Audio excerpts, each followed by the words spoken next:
부터 29절 말씀 함께 나누겠습니다.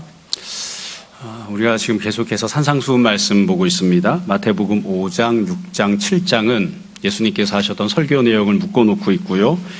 또 예수님께서 산에 올라가셔서 말씀을 하셨다 해서 우리가 산상수훈 이렇게 이야기하죠. 세 가지 내용이 이 안에 들어있습니다. 첫 번째는 너무나 유명한 팔복이 나오고요. 그 뒤에 두 번째로는 이웃사랑에 대한 말씀, 그리고 마지막 세 번째로 하나님 사랑에 대한 내용이 나와요.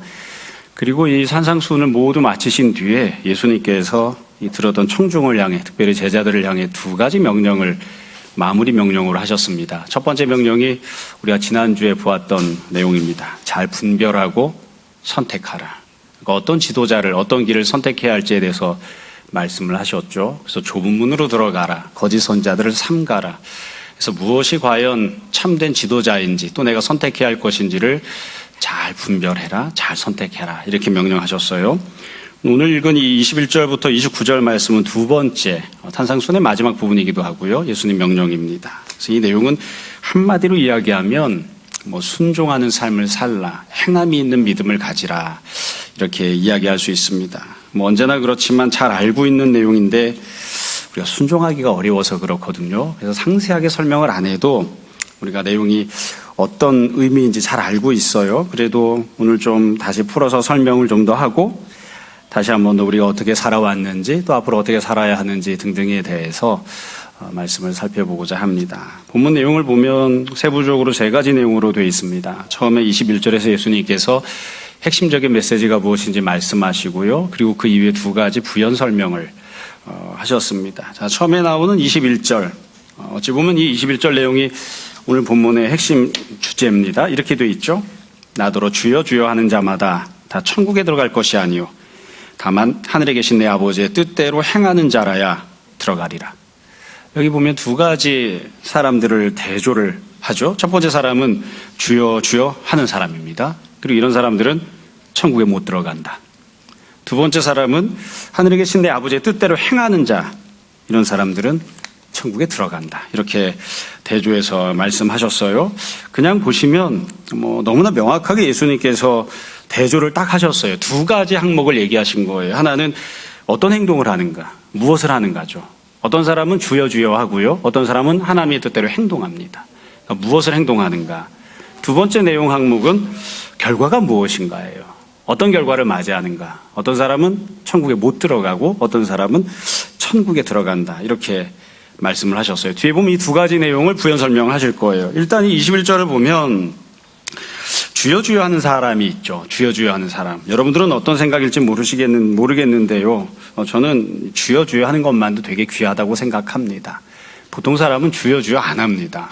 돈을 쥐어줘도 주님은 주님, 예수님을 어떻게 주님이라고 불러? 그리고서는 그냥 난 그렇게 못하겠다고 해요. 그래서 초대교회 당시에는 예수님을 주로 고백하는 것만으로도 참 훌륭한 신앙이었습니다. 이게 만족스럽진 못하지만 그러나 그것도 귀한 은혜를 받은 것이고 또 하나님께서 참 그 사람 구원하셨다. 이런 증표로 우리가 볼 수 있는 그런 모습이에요. 더군다나 주님을 한 번 부르지 않고 주여 주여 이렇게 두 번 부른 것으로 돼 있죠. 이건 내가 어떤 문제나 어려움이 있을 때 혹은 무언가 이야기할 때에 주님을 향해 간구하거나 부르짖는 그런 모습이기도 해요. 그러니까 여기 나오는 주여 주여 이 부르는 사람은 그래도 입술로 예수님을 고백하는 모습이 아닌가, 또 어려움이 있을 때 주님을 찾는 그런 사람이 아닌가 싶어요. 그래서 우리 기준으로 놓고 보면 적어도 예수님을 믿는다고 하는 사람, 예수님을 알고 있는 사람 이렇게 이야기할 수 있지 않을까 싶습니다. 그러니까 결국 예수님이 이런 사람들이 천국에 못 들어간다고 한 것은 이 주여 주여라고 했던 이 입술의 고백이 문제가 있어서 그런 건 아니죠.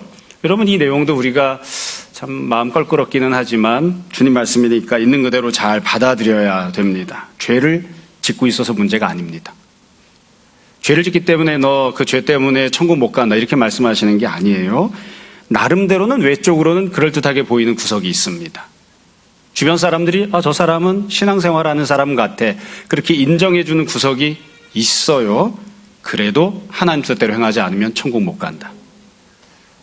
이래서 이게 참 무거운 말씀이죠.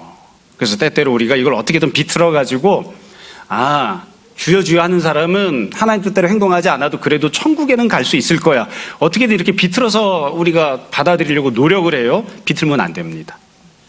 주여 주여 해도 하나님 뜻대로 행동하지 않으면 천국 못 갑니다. 그냥 있는 그대로 그렇게 받으셔야지 되는 거예요. 그러니까 이게 참 그래서 무거운 거죠. 그래서 무거운 겁니다. 예수님 이걸 다시 반복해서 이렇게 말씀하셨잖아요. 하늘에 계신 내 아버지의 뜻대로 행하는 자, 그 사람이 들어간다. 그러니까 행하는 사람이 들어가는 겁니다. 여러분, 하나님 아버지의 뜻대로 행한다고 했는데 하나님 아버지의 뜻이 뭘까요? 늘 반복해서 말씀드립니다. 이 구절 읽고 나서 내가 원하는 거 아무거나 갖다 붙여서 해석하면 안 돼요. 앞에 예수님 말씀하신 내용들이 하나님의 뜻입니다. 하나님의 뜻은 세상 복을 받는 게 아니라 팔복을 받는 거죠. 예수님이 주시는 복을 받고 살아가는 사람. 하나님의 뜻은 세상이나 율법과는 다르게 주님이 말씀하시고 명령하신 대로 이웃을 사랑하고 그 기준대로 하나님을 사랑하며 섬기는 것. 그게 하나님의 뜻입니다. 그렇게 하나님의 뜻대로 순종하면 그러면 그 사람이 천국에 들어가는 거예요. 우리가 다 아는 대로 천국에 아무나 못 들어가죠. 우리 주일학교 때부터 늘 그런 찬송 부르잖아요. 돈으로도 못 가요. 힘으로도 못 가요. 능력으로도 못 가요. 잘생겼어도 키가 커도 못 들어갑니다. 그러니까 하나님의 나라에는 어떻게 들어갈 수 있나요? 천국은 주님이 은혜 베푸셔야 들어갑니다. 주님이 문 열어주셔야 들어가는 거예요. 그래서 하나님의 뜻대로 행하는 자가 하나님이 주시는 상을 받아 들어가는 곳이 천국이고 그곳에서 누리는 삶이 영생이고 안식인 거죠. 예수님께서 지금 이렇게 말씀하셨어요. 다시 말씀드려요. 주님, 주님 이렇게 부르는 것은 행동 그 자체는 문제가 아닐 수 있습니다. 그러나 그건 온전한 믿음이 아닙니다. 그것만으로는 천국에 가기 어렵다. 그것만으로는 우리가 주님 앞에 내가 할 바를 다 했습니다. 이렇게 이야기할 수 없어요. 우리 하나님을 알고 고백하는 것처럼 아브라함을 믿음의 조상이라고 하죠.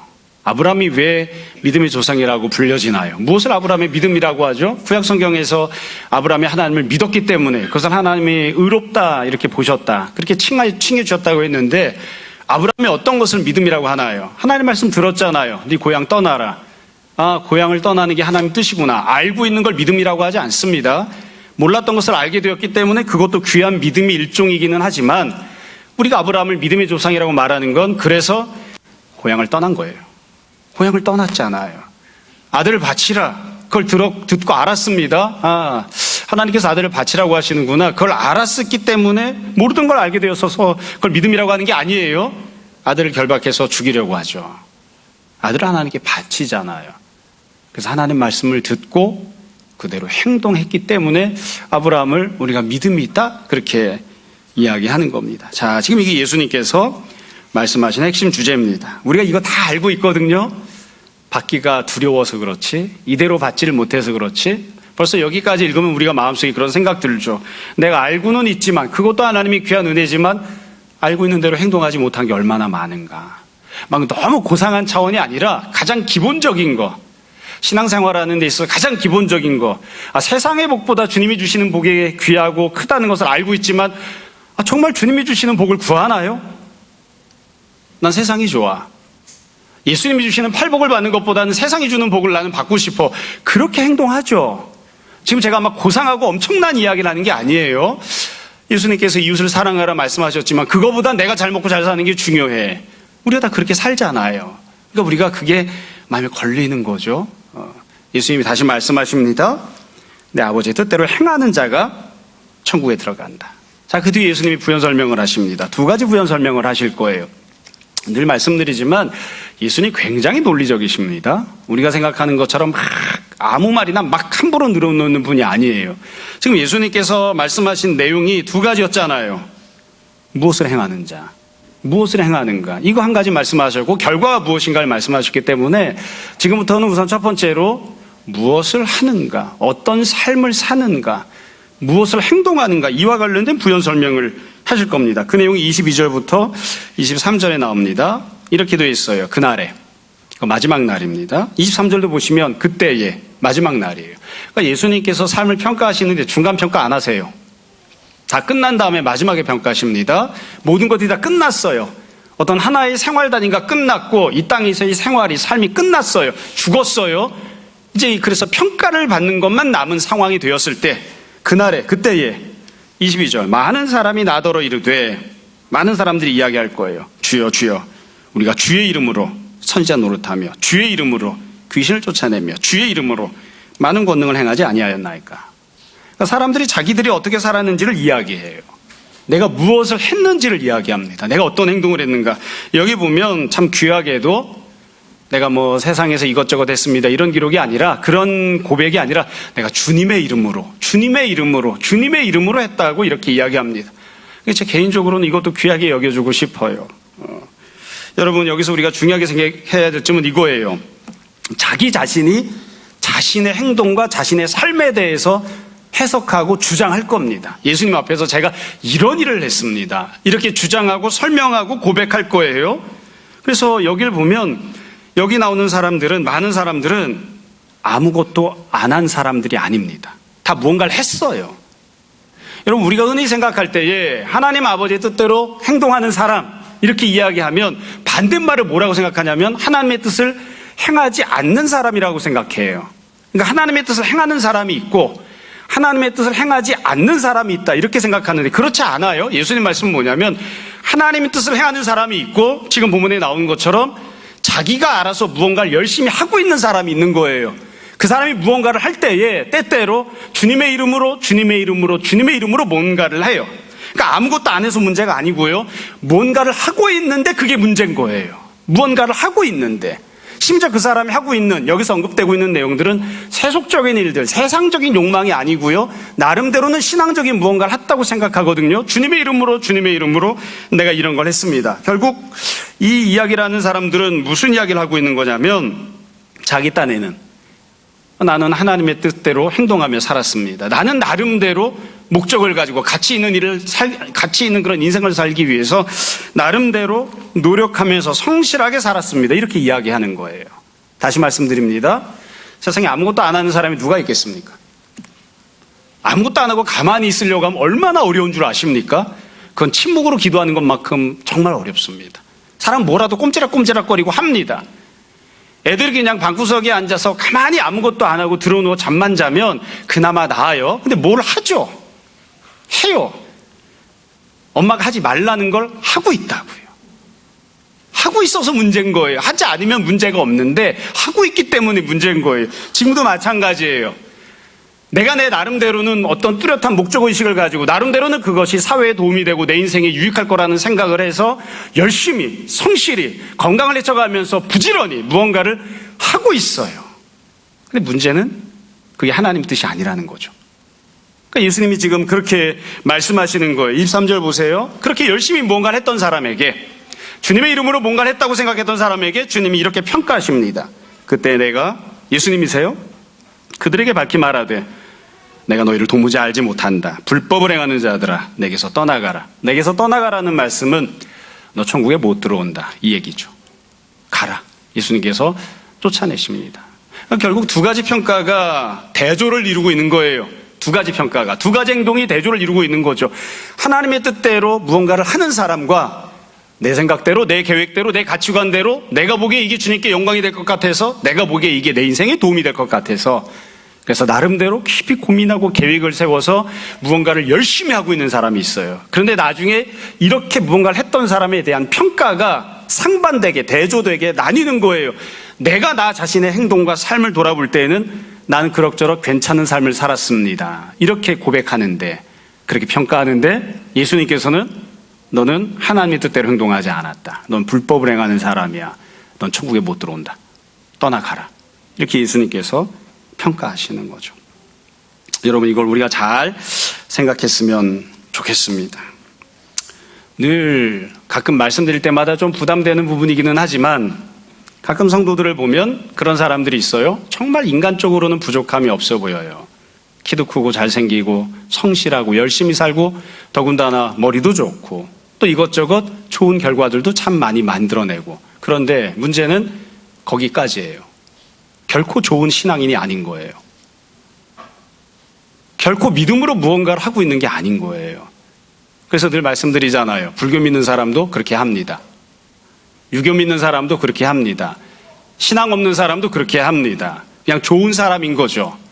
그래서 다른 사람들이 보면 야, 훌륭한 청년이야, 훌륭한 가장이야, 그렇게 이야기를 하는데 주님께서 보시면 도대체 네가 믿음으로 하는 게 뭐가 있니?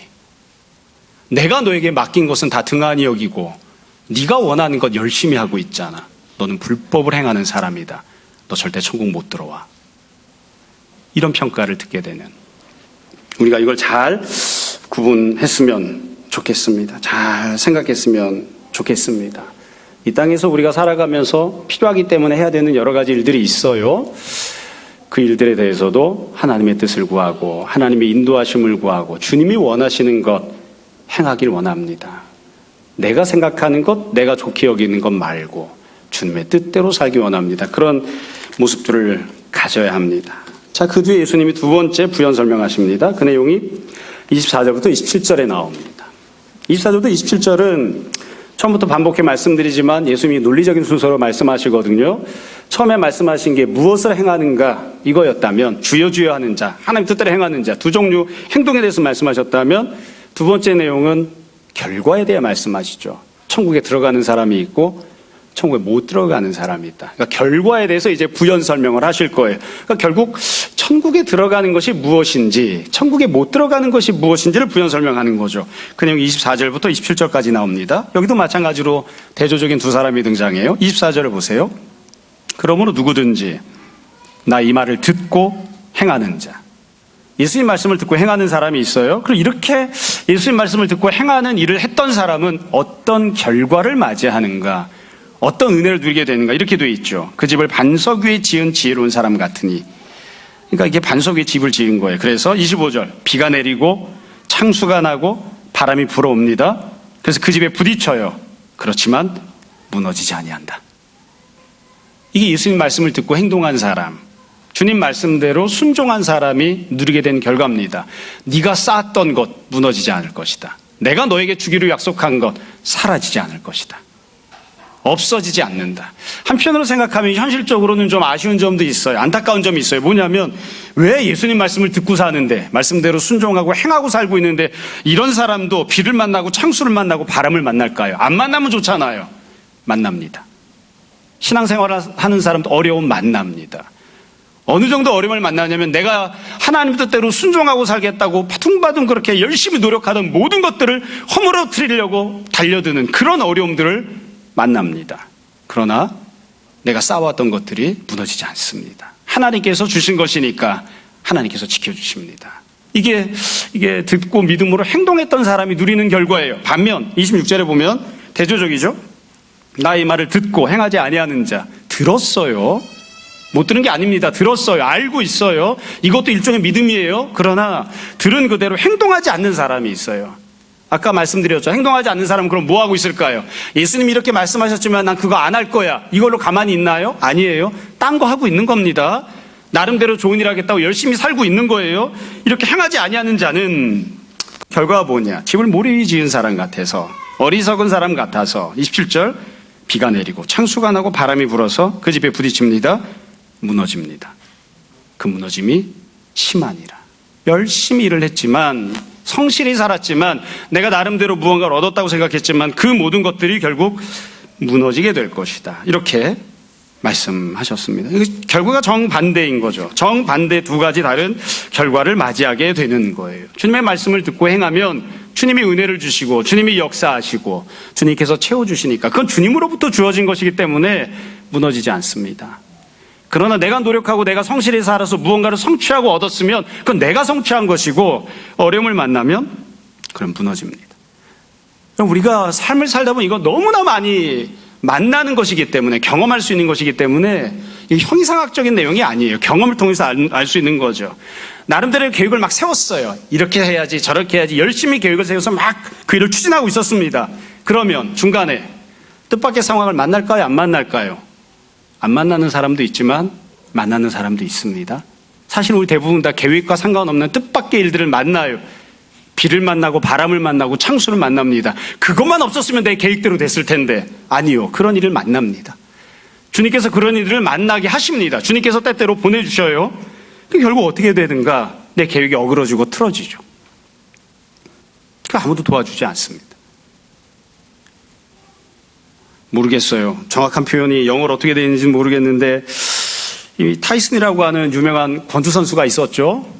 아주 그냥 한 번 때리면 저 같은 사람은 죽을 만한 유명한 권투 선수였죠. 그 사람이 그런 말 했다고 하잖아요.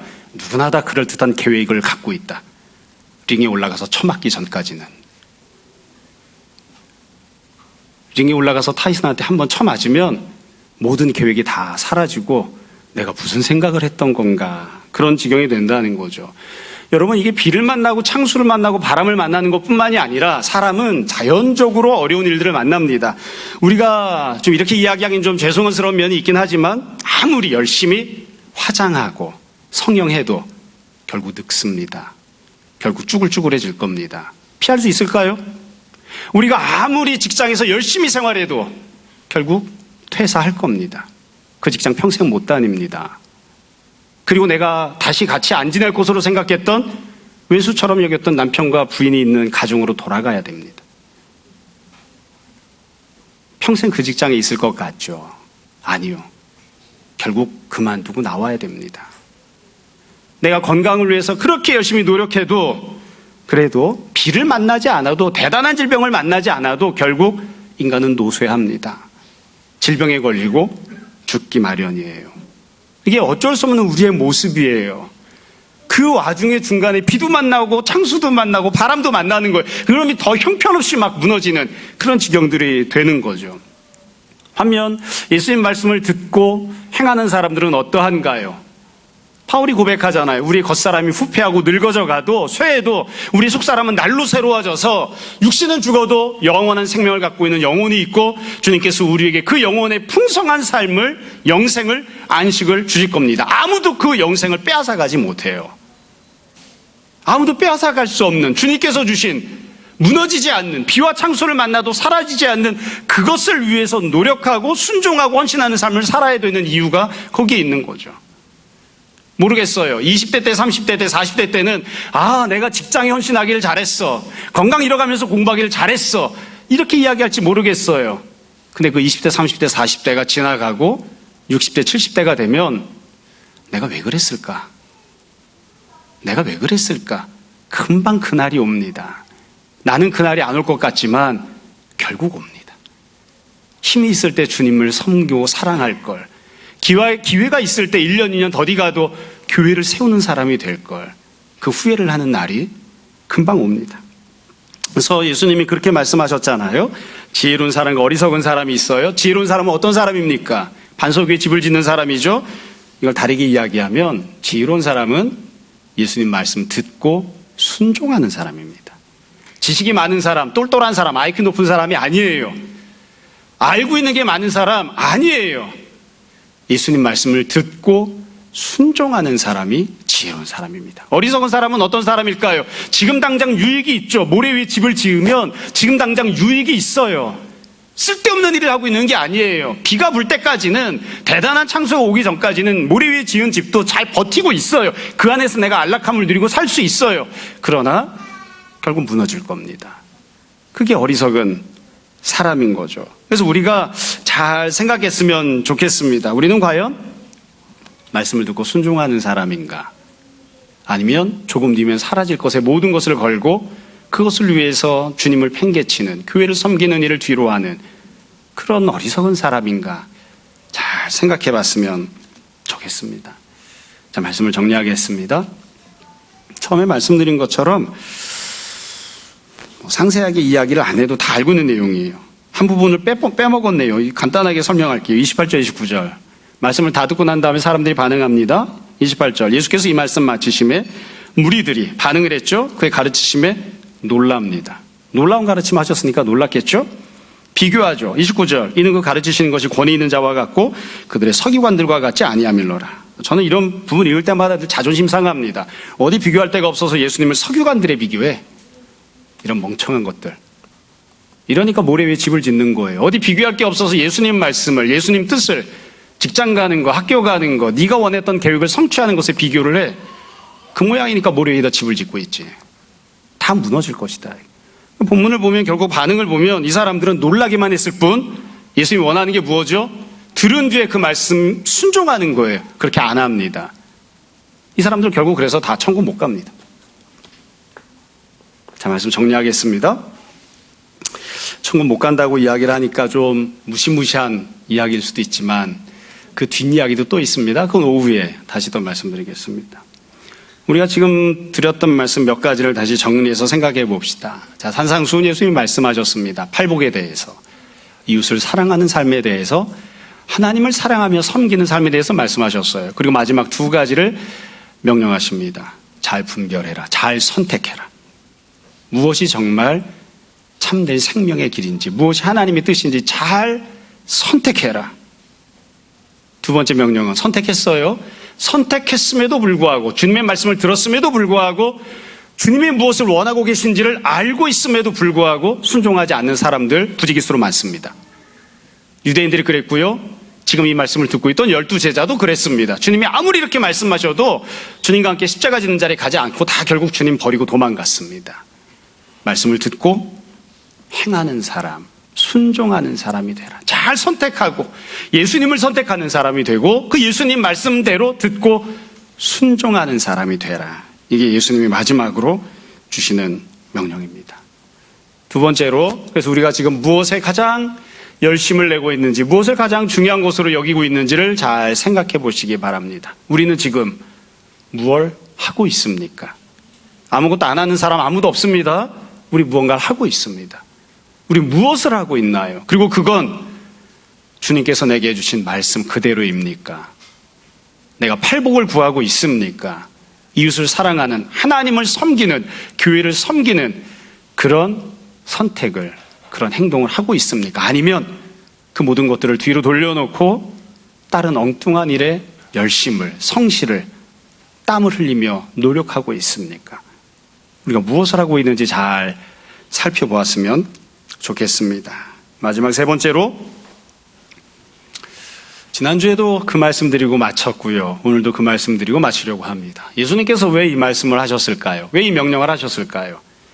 모래 위에 집을 짓고 사는 게 그 사람이 평생 살면서 정말 유익하고 행복하고 좋은 것인데 예수님께서 그 꼴은 절대로 못 보겠다 싶어서 너는 좀 당해야 돼. 너는 힘들고 어렵게 살아야 돼. 그렇게 예수님께서 제자들을 억지로 힘들고 어려운 고난의 삶으로 밀어넣기 위해서 이 말씀을 하셨을까요? 아닙니다. 이게 제일 행복한 삶이기 때문에 그렇습니다. 제일 행복한 삶이 이것이기 때문에 그런 거예요. 말씀을 듣고 순종하고 행동하는 사람이 행복하게 삽니다. 여러분, 제가 신앙생활하면서 예전에는 짧다 했는데 생각해 보니까 벌써 조금 있으면 30년 동안 목회를 했네요. 한 30년 정도 이렇게 뒤돌아보고 보니까 어떤 사람이 신앙이 흔들리나 방언하는 사람 신앙 흔들립니다. 환난 만나면 신앙 흔들립니다. 기적을 경험했던 사람, 그 사람도 예수님 버리고 세상으로 가기도 합니다. 스스로 권능을 행했던 사람, 그런 사람도 신앙을 버리기도 합니다. 그런데 신앙 흔들리지 않는 사람이 있어요. 누구냐면 많이 알고 있는 사람이 아니고 지금 여기서 예수님 말씀하신 것처럼 팔복을 구하는 사람, 이웃을 사랑하고 하나님 사랑하는 그 섬김의 삶을 실제로 실천하고 순종하는 사람은, 그 순종하면서 살아가고 있는 사람은 고난이 와도 안 흔들립니다. 비바람이 몰아쳐도 어려운 환경이 와도 안 흔들립니다. 소망을 갖고 있는 것이 흔들리지 않고요. 하나님이 주시는 은혜도 빼앗기지 않습니다.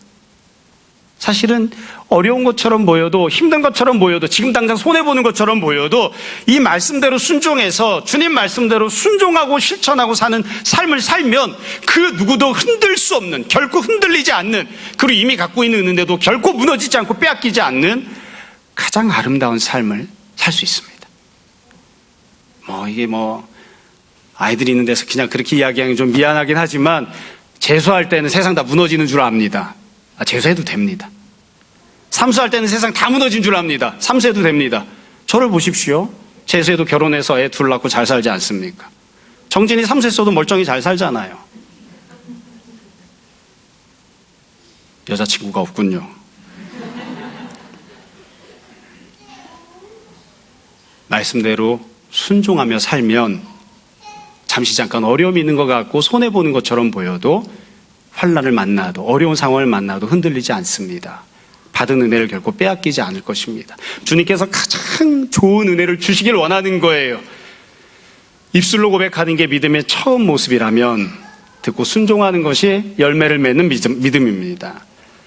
말씀 듣고 입술로 고백하는 정도면 환난이 오면 흔들리는 그런 모습이 되겠지만 말씀 듣고 순종하고 실천하고 살면 환난이 와도 흔들리지 않는, 결코 빼앗기지 않는 은혜를 든든하게 누리며 살 수 있을 것입니다. 우리 모두가 다 가장 좋은 아름다운 삶을 살 수 있었으면 좋겠습니다. 그래서 죽은 다음에 내가 천국에 들어가는 그 삶만이 아니라 이 땅에 살면서도 천국을 누리고 살려면, 이 땅에 살면서도 하나님 나라를 빼앗기지 않고 누리고 살려면 하나님 말씀 듣고 순종하고 살아야 하는 것을 알고 그렇게 실천하고 살아서 내가 그렇게 은혜 가운데 행복하게 살았습니다, 고백할 수 있었으면 좋겠습니다. 모쪼록 우리 모두가 다 날마다 주님을 깊이 사랑하는 사람, 주님의 말씀을 더 풍성히 아는 사람, 그리고 주님을 선택하고 그 말씀대로 순종하는 사람들이 되어서 하나님께도 영광을 돌리고 우리 모두도 주님이 예비하신 은혜를 빠짐없이 받아 누리는 귀한 은혜의 삶을 살았으면 합니다. 이런 은혜가 우리 모두에게 풍성히 임하기를 주님 이름으로 축원합니다. 잠시 기도하겠습니다. 오늘 말씀을 정돈해 보십시오. 이 시간 우리 함께 잠시 회개와 결단의 기도합시다. 주님을 선택하는 것이 가장 복된 삶이라고 우리가 고백합니다. 주님의 말씀을 듣는 것이 우리에게 참으로 복이라고 우리가 주님 앞에 또한 고백합니다. 주님, 이 시간 또한 들은 말씀 그대로 순종하는 것이 지금 당장은 더디 가는 것처럼 보이고 힘든 선택인 것처럼 보이고 멍청한 것처럼 보일지 몰라도 그것이 우리에게 가장 귀한 복이 된다는 것을 우리가 또한 주님 앞에 고백합니다. 우리로 주님을 선택하고 말씀을 듣고 그 말씀대로 순종하는 자들 되게 하셔서 주께서 우리에게 베푸시는 은혜로 오늘 하루도 먹고 마시고 누리며 살아가는 우리들 되게 하여 주옵소서. 우리 모두가 다 지혜로운 주님의 제자들 되게 하여 주옵소서. 오늘도 우리가 주님 사랑하여 드린 예물들이 있습니다. 주님 위하여 쓰임받기 원하며 이 모든 말씀 예수님 이름으로 기도합니다. 아멘.